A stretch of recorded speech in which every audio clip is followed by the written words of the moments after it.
Welcome back to the beach, everybody. Beautiful day here in sunny South Florida. We're at Pompano Beach, swimming out to a dive site that I affectionately call the Pompano Drop-Off. You'll soon see why, but it's a surface swim out. Sun is running low, we're getting blinded by the light, so we're gonna go ahead and dip down early to the reef and swim the rest of our way out. On this dive, you see that I'm using a 360 camera. It's the first time I've ever used it. It's the Insta360 X4, and this is an example of my GoPro, a Hero 12 Black. This is the sargassum seaweed that we typically see floating. It starts its life rooted to the substrate.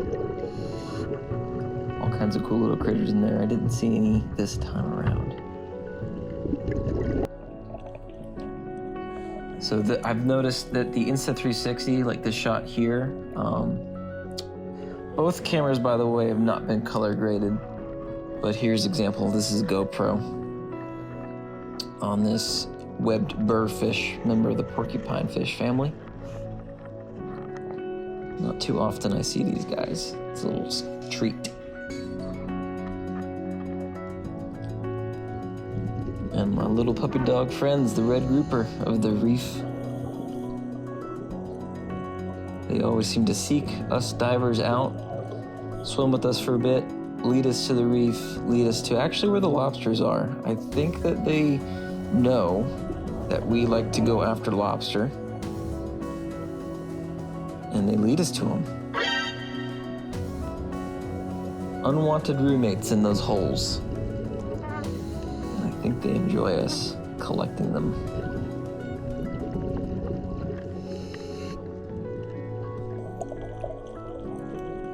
So like I was saying with the 360 versus GoPro, you can by now see the color differences. The GoPro like this tends to be more green. It actually is more true to life this day. The water was green. The water was not blue at all today. We had some rain and it was nasty. So the GoPro really shows what it looked like there in person. Don't get me wrong, the Insta360, like this view, it looks nice, it looks pretty, but it wasn't what it looked like. It's pretty saturated, and I think it's out of focus at the same time. It just seems a lot more blurry to me, and I'm trying to run it in the 8K. 30 frames per second. Lots of surgeon fish on the reef grazing, chasing them down the reef as we go.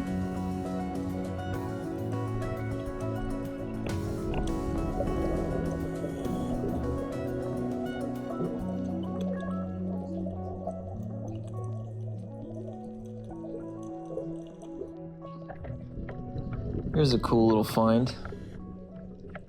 Don't get to see them all that often, but it's a golden moray eel. Very pretty.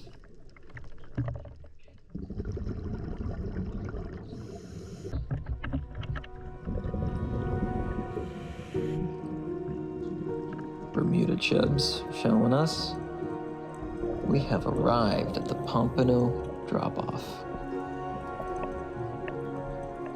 The reef, the top, is like a slab of rock, and it breaks down and it drops like 8 to 15 feet in some places in depth change. There we go, swimming down.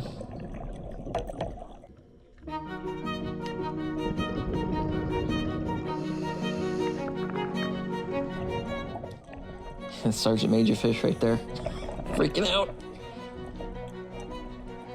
Kind of freaked me out, to be honest. Checking if he's okay. It must have been my lights. This is Max, second time ever diving with him. Good strong diver. He's a student of ours. We'll definitely be diving with him more often. This was kind of a lobstering training dive and showing him this new dive site to him. Just a fun day.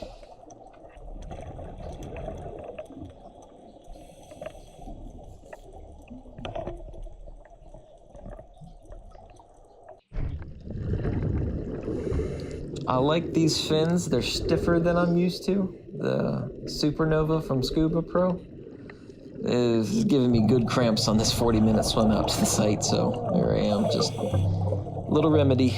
Oof, it hurt.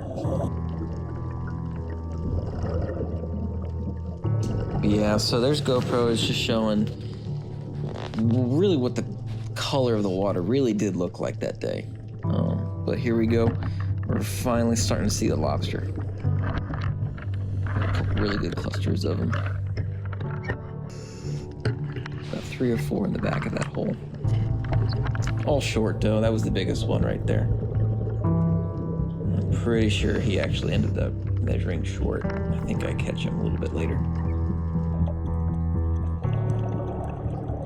But this is a 360 shot. It's pretty neat because it films everything all at once, and it's as if you've got your own camera guy. You just pan it, show kind of behind the scenes of everything going on, and it's a cool tool. I'll say that all cameras are a tool, but this one fits a pretty unique little role. Sometimes kind of gimmicky. Like, I'm not such a fan of that little tiny planet shot, but it's kind of neat. As long as you don't overuse it, it's cool in my books. Working for lobster. So I got one with the camera in hand and good buoyancy on the camera. I could let it go and use teamwork. We're gonna measure it out.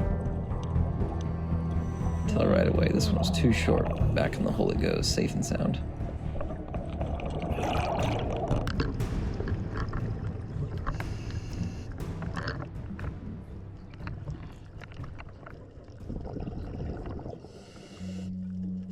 This was a good one for Max. It was definitely the biggest lobster of the day. I don't know how much over the limit legal-wise it was, but here we are. You could tell on his computer we're 21 feet deep. Didn't really fight all that much. Looks like it's been tasseled with by another diver and got away because it's missing an antenna.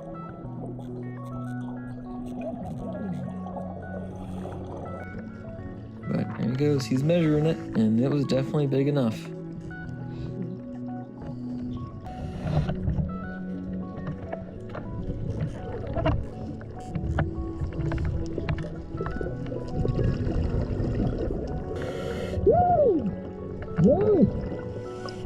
He's gonna leave me hanging, but I'm just gonna say that he's got something like 30,000 lumens of light from my camera in his face, so I'll let it go. I won't take offense to it. But here we go, the 360 camera. I dropped it in front of us and swam into it. Some pretty neat perspectives. The camera always floats in its housing, so it's kind of neat. I sped up the footage here to not keep you guys here too long and be too bored. But some kind of unique little angles and things you could do with the camera.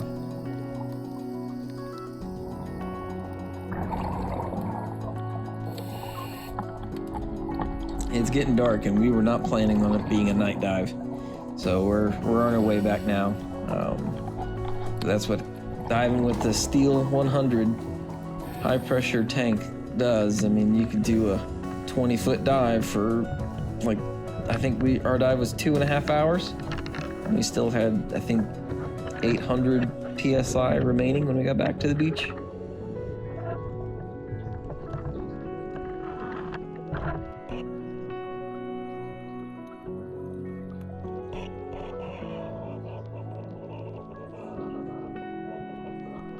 As a cameraman with this camera, it's neat because you get to see yourself.